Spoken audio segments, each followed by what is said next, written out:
CCW worked with independent market research agency Blue Marble to conduct an innovative and industry-first project. We installed video cameras next to the kitchen sinks of 15 households in England and Wales to observe their household's kitchen sink behaviour over a period of 7 days. A key objective was to explore the difference between what people say they do and what they actually do in terms of their water use and disposal of fats, oils and grease. We observed a vast array of behaviours, which varied greatly between individuals and households. Individuals were also inconsistent, displaying a mix of efficient and wasteful behaviours across and even within specific individual activities. As expected, there is significant discrepancy between what consumers tell us and what they actually do at the kitchen sink. Although this study was small, it shows that relying solely on self-reported survey-style data is not enough for understanding behaviour accurately.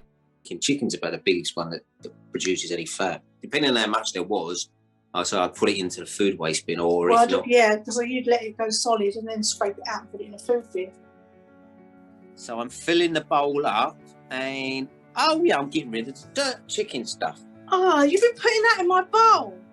And there are 4 main reasons why the participants from this study found it challenging to accurately recall their household's kitchen sink behaviour. These are the frequency of the behaviour. The more frequent the behaviour, the harder it is to recall accurately. The household dynamic, where participants are not privy to the behaviours of other household members. This is especially true for people in house shares and families. The working patterns of people in the household. Those working away from home tend to have fewer kitchen sink moments, so these are easier to recall, with many putting a positive spin on how they behave and are often reluctant to admit to doing things they know they shouldn't. In addition to this, most are unable to quantify how much water they use and find it difficult to estimate how much specific behaviours use in litres. I don't even know how many litres are used in a shower, so I don't know. So I don't know how much a shower uses, but I have to shower every day. Well, in gallons, it'll be about... Well, that's 1.5 litres. Oh, right, 8. And then you have a bit for your cups of tea and everything, so like about 10 litres? 10 litres. And there are many misconceptions about good and bad kitchen sink behaviour. For example, how to dispose of fat, oils and grease. I'd rinse it in hot water down the sink and then wash it in the washing up bowl. Probably to rinse the majority of the oil off so it doesn't go into the bowl when I'm washing it. So I'm not washing it in oily water. The soap, I think, acts like a catalyst to break the oil down a little bit so it doesn't clog up. But I normally just rinse it out in soapy water and then throw it down the sink.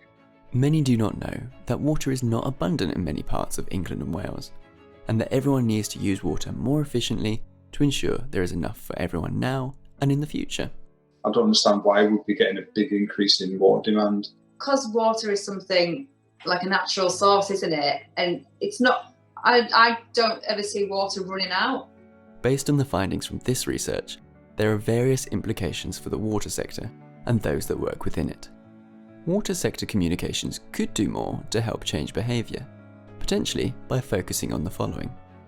Link water use with the wider climate change narrative, educating consumers about why water efficiency is important for the UK. Help consumers quantify and understand their usage, and bring to life in more tangible ways how much they use.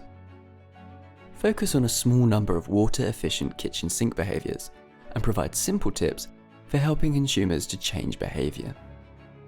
Take advantage of common teachable moments in consumers' lives to connect with them. For example, moving out of home or living with others for the first time. Remind consumers what the consequences are of pouring fats, oils and greases down the drain. Myth-bust by educating around key misconceptions. The water sector must no longer rely solely on self-reported behaviour, because there is a clear discrepancy between what people think they do and what they actually do. With the urgent need to reduce personal water use, it's going to be essential to make people more aware of their behaviour and its impact on the environment. The sector needs to encourage consumers to adopt better habits, now and for the future.